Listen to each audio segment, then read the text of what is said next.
Hello guys, सबैजना नमस्ते। शुभ बिहानी। सँगसँगै आज चाहिँ हाम्रो दुर्गा पूजा रहने गर्छ। दुर्गा पूजा चाहिँ गर्छौँ हामी, चलन छ, जसमा हामी भैँसी भनेर यसको र यो राँगो भनेर यो काट्ने गर्छौँ। राङ रेडी छ, अब भैँसी रेडी बनाउँदैछु। हेरौँ कामहरू कसरी अगाडि बढ्छ। अब म भैँसीको खुट्टा बनाउँदैछु, त्यसपछि ट्वाक्क काट्ने छु,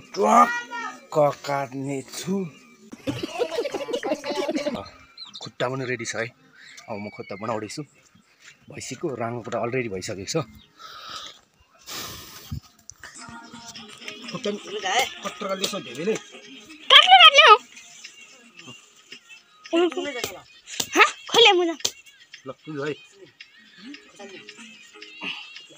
गाइस हाम्रो काकाको बाख्रा होइन होला। अब काट्ने मात्र हो। खुकुरी कहाँ छ? खुकुरीले टक्क काट्ने हो। यहाँ चाहिँ जो मिलाउनु बाँकी छ। पूजासुजा भइसकेको छ। अब राँगो पालो छ, राँगो भैँसीको। यता पनि ढलिसक्यो राँगोसाँगो टक्क लागेर। यो अब हाम्रो पूजा पनि भइसकेको छ, सक्सेस भइसकेको छ। यहाँबाट